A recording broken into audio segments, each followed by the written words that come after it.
Ya pemirsa, tiga pekan pasca bencana banjir dan juga longsor yang melanda Aceh, Sumatera Utara dan juga Sumatera Barat, media sosial diramaikan dengan fenomena bendera putih yang banyak dipasang warga di sejumlah titik di Aceh. Apa maknanya? Kita akan membahasnya bersama dengan tenaga ahli utama kantor staf Presiden, yakni ada Respiratori Sadam Al-Jihad, serta Bupati Aceh Tamiang, Irjen Pol Purnawirawan Armia Fahmi, dan juga ada Profesor Erma, selaku peneliti ahli utama ataupun Prima Brin. Selamat malam, selamat sore maksud kami, Bapak Ibu sekalian. Ya, selamat malam. Baik, ada Adisa di studio. Terima kasih sebelumnya sudah berkenan meluangkan waktu untuk berbincang di Berita Satu Utama. Mungkin saya yang pertama ingin ke Mas Adam terlebih dahulu. Mas Adam, kita ketahui bahwa selama 3 pekan pasca bencana ini sebetulnya kan sudah dilakukan juga sejumlah proses-proses pemulihan begitu ya, meskipun masih belum optimal juga. Kita lihat ada perubahan yang cukup signifikan, terutama adalah di wilayah yang sangat terdampak, yakni di Aceh, khususnya adalah di Aceh Tamiang yang masih menjadi pusat kami dalam perbincangan saat ini. Tapi mungkin boleh dibagikan juga update-nya. Tadi siang bahkan dari Wapres Gibran Rakabuming Raka ini juga melakukan peninjauan ke Aceh, Mas Adam. Iya, saya kira ini terkait dengan Aceh memang berat sekali ya Mbak, karena ketika tadi banyak jembatan yang tadinya lumpuh, kemudian arus jalan, artinya untuk logistik ya. Tapi kita bisa lihat bahwa kita misalkan di jembatan Tepin Mane itu sudah bisa dilalui, kemudian Tepin Redep itu juga sudah mulai dilalui, kemudian ada 36 arus jalan, itu 20 ruas jalan yang sudah bisa dilalui. Memang arus logistik yang memang harus diutamakan ketika memang terkait dengan distribusi tadi, terutama distribusi kebutuhan dasar. Kemudian ada jalur udara, jalur laut, kemudian jalur darat. TNI Polri juga ada di titik-titik yang terisolasi, begitu.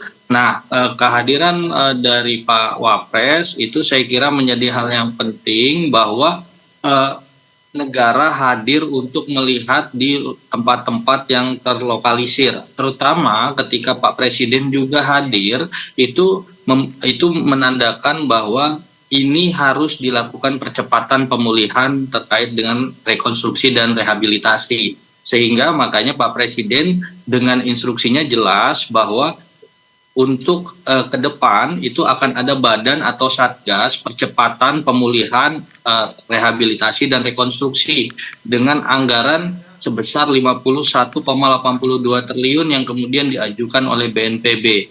Begitu.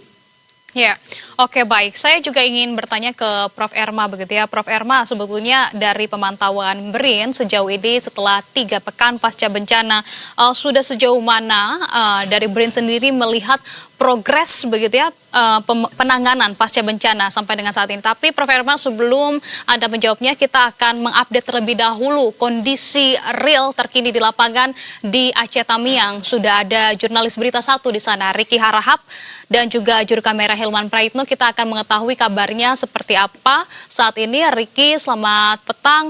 Riki, bagaimana dengan laporan di lokasi Anda, terutama ini adalah khususnya di posko pengungsian begitu ya. Kami sedang berbincang bersama dengan dari tenaga ahli KSP, kemudian juga dari BRIN, maupun juga akan bergabung bersama dengan kami dari Bupati Aceh Tamiang. Tapi Anda dapat gambarkan kepada kami dan juga pemirsa di rumah kondisi terkini di sana, Riki, seperti apa? Ya, Ica dan pemirsa, saat ini kami berada di posko pengungsian di Jembatan Kuala Simpang. Di posko ini memang ada sekitar 79 kepala keluarga yang berasal dari Desa Sukajadi yang bertahan di pengungsian di titik ini. Yang kami lihat, Ica, memang di titik ini menjadi salah satu posko terpadu karena ada beberapa fasilitas yang kemudian diberikan di sini seperti ada dapur umum, kemudian suplai air bersih, dan juga tenda. Itu yang sudah disuplai setiap hari kepada masyarakat di sini. Distribusi logistiknya juga kalau di titik ini relatif lebih aman karena berada di pusat kota kabupaten ya, di Kuala Simpang. Jadi setiap logistik yang masuk, bantuan yang masuk ke titik ini nantinya akan didata dan juga didistribusikan secara merata kepada masyarakat.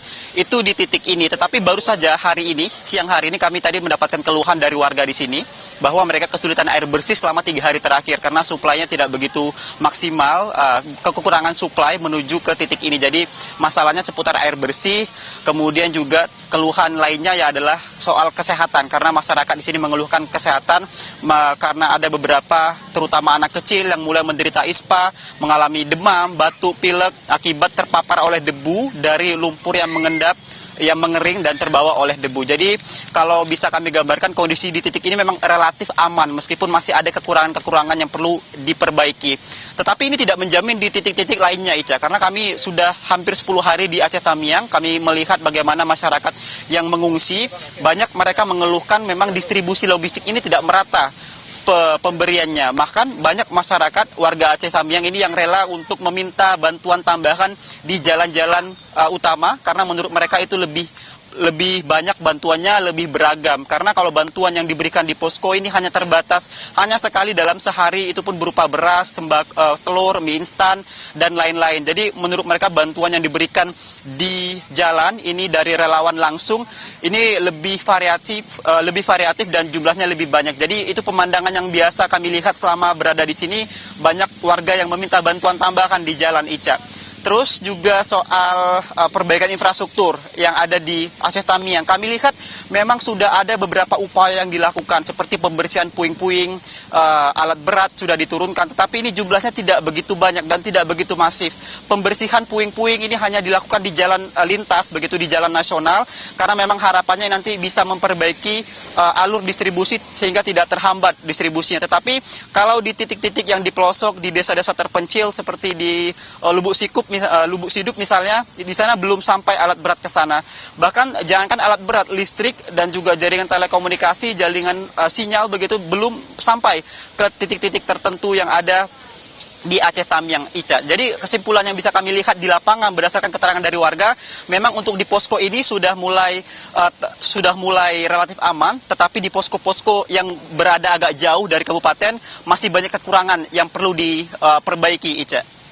Riki, tadi juga Anda sampaikan bahwa distribusi logistik di sana sebetulnya kan juga banyak juga yang tidak merata begitu. Bahkan kita sempat mendapatkan informasi banyak bermunculan bendera putih di posko-posko pengungsian, bahkan di jalur-jalur di rumah warga begitu ya. Sebelumnya kami melihat, namun saat ini tampaknya dari bendera-bendera putih tersebut ini sudah tidak ada lagi. Apakah Anda melihat pantauan kondisi tersebut juga sama atau seperti apa, dan apa yang sebetulnya disuarakan dari masyarakat di sana terkait dengan bendera putih tersebut? Riki, singkat saja. Sempat melihat bendera putih dipasangkan oleh warga, Ica, tapi itu setelah Presiden Prabowo berkunjung ke sini, beberapa hari setelah itu ada di sejumlah titik bendera putih dipasangkan oleh warga di sana. Tetapi per hari ini dan kemarin, per 2 hari terakhir, kami tidak melihat ada bendera putih yang dipasang. Bahkan hari ini kami keliling di sekitaran Aceh Tamiang, kami belum melihat adanya bendera putih tersebut dipasang. Tapi satu hal, Ica, yang kami lihat memang meskipun kita dalam masa-masa sulit, warga Aceh Tamiang dalam masa sulit saat ini, tapi mereka tetap berhati besar begitu karena sama-sama menghargai kami sama awak media yang berada di sini, wartawan di sini, tetap memberikan kami makanan. Padahal kalau dipikir-pikir mereka lebih butuh, dan itu menunjukkan bahwasanya masyarakat Aceh Tamiang ini berbesar hati dan yakin bisa melalui masa-masa sulit ini. Tetapi dengan catatan perlu didukung secara paralel oleh pemerintah upaya penanganan pasca bencana ini, Ica. Apakah dicabutnya bendera putih di kawasan Aceh Tamiang ini merupakan upaya dari pemerintah setempat juga? Nanti akan kita tanyakan kepada narasumber yang sudah hadir. Riki, terima kasih sementara atas laporan yang Anda sampaikan.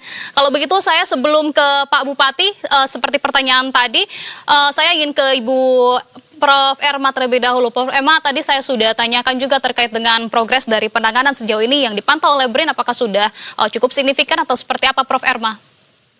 Ya, saya kira BRIN ini walaupun juga kita terlibat dalam tanggap darurat begitu ya, dan ada satgas khusus juga di dalam BRIN-nya sendiri, tim tersebut termasuk saya anggota di situ, tapi beberapa waktu lalu kita melakukan diskusi yang cukup komprehensif untuk mencoba ya melihat bagaimana progres dari tanggap darurat ini dilakukan oleh pemerintah. Jadi hal yang paling mungkin ya harus dijadikan konsideran oleh pemerintah itu adalah bahwa secara mental ya, secara mental. Jadi tidak hanya fisik saja. Tapi kalau kita lihat secara fisik pun, itu evakuasi dan sebagainya, itu kan ini sudah lebih dari 2 pekan. Jadi penetapan perpanjangan fase tanggap darurat ini, itu juga harus ada deadline yang tegas. Seperti apa kriterianya ketika kita sudah bisa mengakhiri, begitu kan? Kita lihat dari situ, ketika perpanjangan itu dilakukan, berarti itu sebenarnya mengulur ya, mengulur dalam proses darurat. Nah, sementara secara mental, beberapa peneliti dari BRIN itu melihat ya kajiannya dari aspek bahwa recovery, rehabilitasi secara kejiwaan dan mental itu juga sangat diperlukan, begitu ya. Jangan sampai tragedi yang sekarang ini bisa memicu terjadinya tragedi-tragedi berikutnya. Gitu. Itu yang harus segera diputus. Itu secara basis pasca bencana begitu ya. Jadi kita tidak hanya yang terjadi sekarang kan misalnya kesehatan, terus masalah kelaparan itu pun belum sepenuhnya bisa dibenahi oleh pemerintah. Nah, yang kedua juga aspek kejiwaan tadi. Itu masih dampak berikutnya. Kalau kita bicara soal regionalitas, regionnya gitu, kewilayahannya. Nah, jangan sampai juga ini kemudian kalau tidak segera diakhiri begitu ya, dan kita segera masuk ke fase berikutnya, itu bisa merata atau bukan meluas ya, dampaknya bisa meluas ke wilayah-wilayah yang lain. Nah, itu yang kita khawatirkan. Sementara ini sudah mau memasuki liburan, Natal, Hari Raya dan seterusnya. Nah, ini yang menjadi concern dari para peneliti begitu, saya kira. Baik, artinya kita tidak harapkan bahwa dalam mode bertahan ini kemudian memicu bencana baru, begitu ya Prof. Erma. Kalau begitu saya juga ingin ke Pak Bupati. Pak Bupati, ini kalau kita lihat sebelumnya dari warga Anda juga sempat melayangkan bendera putih, namun hari ini tampaknya bendera tersebut sudah tidak ada, sudah dilepas. Sebetulnya apakah ini merupakan juga ada kontribusikah dari pemerintah setempat untuk kemudian bisa meredam itu semua, bisa menangani itu semua? Sebetulnya ada apa juga dari gerakan bendera putih tersebut, Pak Bupati? Terima kasih, Mbak. Jadi dari penelitian kami, yang kami lihat bendera merah putih itu hanya dilakukan oleh sekelompok orang saja. Sebetulnya dalam distribusi logistik, kami sudah melakukan secara masif. Jadi dengan SOP begini, Mbak, para camat itu membawa kepala desanya. Kemudian saya tanyakan, berapa kebutuhan kamu akan beras, berapa kotak keperluan kamu akan Indomie dan sebagainya. Itu kita sampaikan, dihitung selama 5-7 hari. Nanti setelah ditentukan berapa besarannya, baru kita naikkan ke truk dan kita antarkan. Truknya pun juga kita bayarkan untuk penyewaannya. Sehingga kalau misalnya ada masyarakat, mungkin dari kepala desa, dalam penyalurannya mungkin ada beberapa mungkin yang terlewatkan. Mungkin ada masyarakat setempat mungkin yang tidak sempat atau tidak tahu bahwa di kantor desa itu ada pembagian sembako. Dan kami juga kalau mereka datang ke posko induk yang sekarang ini kami tetapkan di kantor bupati, kami berikan, Mbak, kepada mereka butuhnya berapa. Artinya permasalahan dari distribusi logistik yang tidak merata ini apakah disebabkan karena memang masalah data penerima saja atau memang dari sumber daya yang terbatas dari kita? Sementara ataukah sumber dayanya malah kita cukup melimpah juga, Pak Bupati? Kalau sumber daya manusia untuk pendistribusian logistik, Pak, berlebih kami. Kita dibantu oleh TNI dan Polri. Ada 1.000, Pak, pasukan kami. Nggak kurang. Juga dari masyarakat setempat juga, dari perangkat desa, Pak, banyak juga yang kemari. Jadi data penerima masalahnya? Iya, Mbak, mereka tetap menerima sebetulnya. Kalau misalnya gini ya, Mbak, kita perlu cek juga. Misal warga itu melaporkan, Pak, Bu, kami kekurangan logistik. Itu mungkin bisa kita cek ke rumahnya, mana. mana rumahnya, kita cek mungkin apakah dapat nggak dia beras atau indomie dan sebagainya. Itu Baik. juga dicek. Oke. Kalau begitu saya ingin ke Mas Adam. Mas Adam, terkait dengan laporan dari jurnalis kami tadi, terutama adalah kami mengkonfirmasi juga apakah pemerintah juga sudah menanggapikah dari kibaran bendera putih masyarakat Aceh di wilayah Tamiang ini, di Aceh Tamiang ini. Bagaimana tanggapan dari pemerintah meskipun saat ini sudah diturunkan begitu ya? Iya, persoalannya adalah yang paling penting, Pak Bupati itu kemudian tadi sudah menegaskan bahwa arus logistik sudah sampai ke desa-desa, sampai ke kecamatan-kecamatan. Artinya dalam posisi ini, operasi tanggap darurat secara terpadu antara pusat, kemudian provinsi, dan juga kabupaten, ini berjalan dengan maksimal. Itu yang pertama. Ada dukungan TNI Polri juga di sana. Artinya ketika tadi persoalan bendera putih dan sebagainya, ini bagi kami ini adalah suplemen bagi kami ya, suplemen untuk mengingatkan untuk kita terus mempercepat proses ini. Jadi proses pemulihan, proses rekonstruksi, Pak Presiden itu concernnya di sana. Bagaimana anggaran sudah disiapkan, bahkan untuk kabupaten 52 kabupaten kota itu sudah ditransfer saya pikir. Nah, di situ keseriusan negara hadir bukan hanya ketika momentum-momentum tertentu, apalagi bahasa Pak Presiden terkait wisata bencana itu kemudian menjadi korektif terhadap pejabat-pejabat yang memang harusnya kita sama-sama untuk mempercepat ini semua. Dan saya sangat terima kasih juga Pak Bupati, Pak Jenderal, kemudian sudah bagaimana kita sama-sama tidak meninggalkan satu orang pun warga. Itu adalah perintah dari Pak Presiden. Yeah. Artinya dalam posisi ini kita sudah berupaya dengan maksimal, tenda-tenda sudah ditaruh, kemudian logistik kebutuhan dasar, bagaimana helikopter terus ketika memang jalur darat terputus. Bahkan TNI Polri ketika jalur darat terputus, jalan kaki pun dilalui. Artinya memang dalam posisi ini negara serius sekali untuk kemudian percepatan pemulihan ini. Bahkan Satgas Pemulihan terkait rekonstruksi ini akan segera dibentuk, dan juga untuk di awal ini adalah huntara-huntara yang akan dibangun. Sudah ada 2 kabupaten yang di Aceh untuk memberikan verifikasi lahannya di mana saja. Artinya memang ini langkah-langkah yang serius. Saya berterima kasih tadi. Ini adalah kolaborasi aktif dari pemerintah kabupaten, provinsi, dan juga pemerintah pusat, bahwa kita sanggup untuk menjalani proses yang memang ini sulit, tapi ini akan kita lalui. Pak Sadam, kami ingin mengetahui juga, tadi saya kutip jawaban dari Prof. Erma begitu ya, karena memang perpanjangan masa darurat bencana di wilayah Aceh ini kan diperpanjang. Tapi selain diperpanjang tersebut, apakah pemerintah juga memiliki deadline, ketegasan deadline itu yang tadi disampaikan oleh Prof. Erma, Pak Sadam? Iya. Deadline itu, ini bahkan hari Minggu ini pun ada pendirian Huntara 2000 rumah. Dan kemudian deadline namanya pasca bencana itu ada deadline-nya, ada tahapan-tahapannya.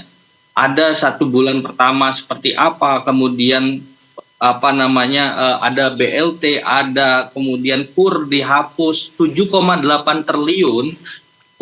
Hutang KUR itu bagi petani dan juga bagi UMKM itu dihapus untuk satu Sumatera. Yang kedua, kemudian ada cetak sawah kembali ketika memang petani-petani membutuhkan untuk penghidupan tersebut. Yang selanjutnya tadi kalau misalkan kita bicara kebutuhan dasar, MBG atau SPPG itu dialihkan untuk didistribusikan di daerah-daerah ataupun di desa-desa dan sebagainya. Bahkan Kemensos kemudian mendirikan dapur umum dibantu TNI Polri. Dan juga air bersih ini semua kita manfaatkan. Bahkan RSUD itu harus diaktifkan dan tenaga kesehatan juga harus hadir.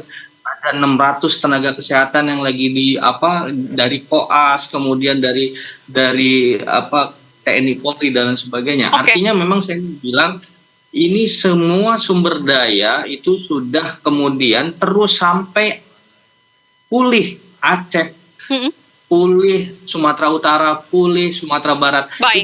Itu yang paling penting. Baik, oke. Saya ingin ke Prof. Erma. Prof. Erma, lantas butuh berapa lama proyeksi dari BRIN begitu ya berdasarkan hasil penelitiannya agar kemudian 3 wilayah terdampak baik itu Sumatera Barat, Sumatera Utara maupun Aceh begitu ya yang kita tahu paling parah terdampak dari bencana ini dapat pulih total, Prof. Erma? Ya, Sebagai saya acuan kira kan deadline pemerintah ini ya. Ya, saya kira kan kita kalau melihat dari skala kerusakan dan tingkat ya, level dari kerusakan fisik yang luar biasa itu, betapa sulitnya misalnya pemulihan ketika banjir itu bukan hanya air, tapi lumpur dan merusak semuanya. Ya, ini pengalaman dari saya yang pernah kena banjir bandang juga dan merasakan tinggal di pengungsian. Saya kira memang yang paling riskan dan transisi itu ya bisa dikatakan transisi itu adalah orang-orang yang melihat masa depan itu begitu suram begitu ya. Jadi artinya pada aspek pemulihan ini itu akan membutuhkan waktu yang sangat panjang, tidak hanya dalam soal fisik tapi juga secara masa depannya seperti apa, mata pencariannya apa, dan seterusnya gitu. Kita memandang masa depan tuh begitu suram. Meskipun saya waktu itu bukan kepala rumah tangga atau tidak masih kecil begitu ya. Saya yang masih kecil aja merasakan tuh tertekan sekali gitu dalam kondisi seperti itu. Nah, maksud saya adalah itu baru hal yang kita lihat gitu ya. Belum kita sisir yang satu persatu, survei dan seterusnya, belum dilakukan kajian mendalam. Artinya bahwa pemulihan ini pasti akan sangat lama. Nah, kalau diproyeksikan sampai benar-benar full pulih sampai total tadi, seperti Mas Adam bilang gitu, saya kira itu akan membutuhkan waktu bahkan lebih dari 1 tahun gitu Mbak. Soal pemulihan ini. Nah, ini apakah sanggup gitu ya, tadi ya, sumber daya yang artinya tersistematis dan masif, itu harus dilakukan segera. Jadi bukan artinya pengerahan tadi yang sudah dilakukan dan seterusnya, kerjasama, sinergi pemerintah daerah dan pusat, saya kira masih harus dilakukan percepatan. Begitu. Prof. Erma, supaya kita tahan dulu, nanti saya juga akan ke Pak Bupati, Pak Armia, tapi sebelum kita melanjutkan dialog, kita akan menyaksikan terlebih dahulu melihat kedatangan dari Presiden Prabowo Subianto di wilayah bencana, yakni di Sumatera Barat. Kita saksikan bersama-sama.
Baik, sama kedatangan dari Presiden Prabowo Subianto kembali meninjau lokasi bencana di Sumatera Barat. Saya kalau begitu ingin ke Pak Bupati. Terakhir Pak Bupati, untuk Anda apa kemudian catatan yang ingin diberikan, mungkin bisa melalui Mas Adam begitu ya, terutama adalah wilayah-wilayah khusus di Aceh Tamiang, kondisi seperti apa yang kemudian masih sangat buruk di sana untuk kemudian bisa dilakukan penanganan oleh pemerintah, Pak Bupati. Baik Mbak, jadi untuk di Aceh Tamiang, kami membuat program strategis Mbak. Yang pertama kami untuk masa 5 bulan ini, kita akan penuhi dulu logistik masyarakat. Kemudian juga kami secepatnya juga akan koordinasi dengan pemerintah pusat tentang pembangunan hunian sementara dan hunian tetap Mbak. Kita sudah menyiapkan lahan di beberapa tempat yang akan digunakan untuk tempat tinggalan di para pengungsi. Yeah. Sekarang ini kami sudah menyiapkan juga tenda-tenda di 12 kecamatan, didukung dengan ada dapur umum dari Kementerian Sosial, kemudian posko kesehatan dan juga BPK, Mbak.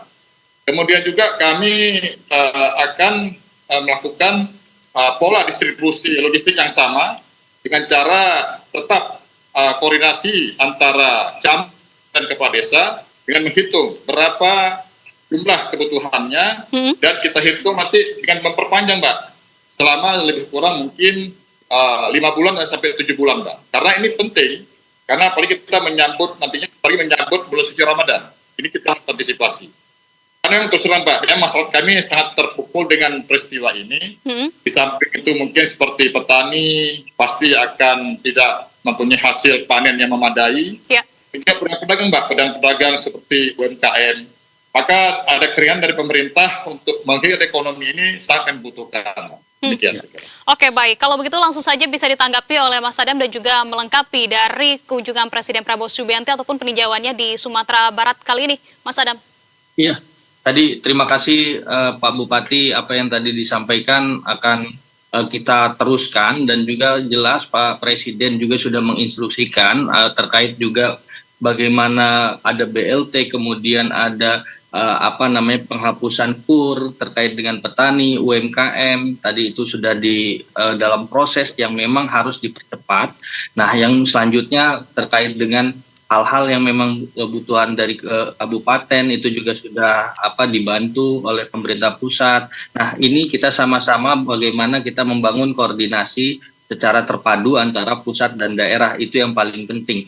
Bahwa dengan semangatnya Pak Bupati ini mudah-mudahan ini akan menjadi semangat bagi kita semua, bagi warga terutama Aceh Tamiang, untuk kemudian kita akan bisa melewati bencana ini ataupun pasca bencana ini. Yang selanjutnya ketika kita berbicara keseriusan pemerintah hari ini, itu Pak Presiden juga sudah sampai ya di Sumatera Barat, dan Pak Presiden sudah menegaskan bahwa setiap minggu Pak Presiden akan hadir ke titik-titik bencana, artinya ketiga provinsi itu. Artinya ini minggu ini ada di Sumatera Barat, nanti kemudian masuk lagi ke Sumatera Utara dan Aceh, dan kemudian minggu depan pun seperti itu. Artinya memang ini memantau langsung bagaimana ada pengawasan melekat dari pemerintah pusat terhadap kinerja yang ada di bawah tadi, bagaimana BNPB bergerak, bagaimana TNI Polri, bagaimana kemudian kebutuhan dasar terpenuhi, bagaimana PLN bisa teraliri listriknya, kemudian BBM, kemudian harga tidak naik signifikan, kebutuhan dasar semuanya. Artinya memang ini perlu kita bersama-sama gotong royong untuk kemudian kita lewati pasca bencana ini dengan baik. Terakhir saya ingin ke Prof. Erma. Prof. Erma, dalam proses pemulihan ini tentu pemerintah perlu juga memperhatikan, ini yang paling krusial, agar bagaimana tata kelola wilayah ke depannya dapat meminimalisir efek dari bencana itu sendiri. Lantas apa saja yang mesti diperhatikan oleh pemerintah? Singkat saja Prof. Erma. Ya, singkat saja bahwa di BRIN sendiri sudah diterbitkan sebuah buku. Kalau tata kelola itu dilakukan, buku ini adalah bisa menjadi panduan salah satunya ya, bagaimana mempertimbangkan aspek sosial ekonomi dan seterusnya dalam tata kelola ini, termasuk lingkungan di dalamnya. Jadi science based policy-nya itu ada di situ. Kemudian ya yang kedua, tentunya jangka panjang ini, solusi jangka panjang apakah tetap masih bisa di situ ditempati atau tidak, itu harus juga segera diputuskan. Mengingatkan sekali lagi bahwa cuaca ini belum selesai, Mbak. Desember ini masih banyak siklon-siklon terbentuk begitu di perairan selatan. Saya kira juga di dekat Sumatera yang bisa juga mendatangkan hujan.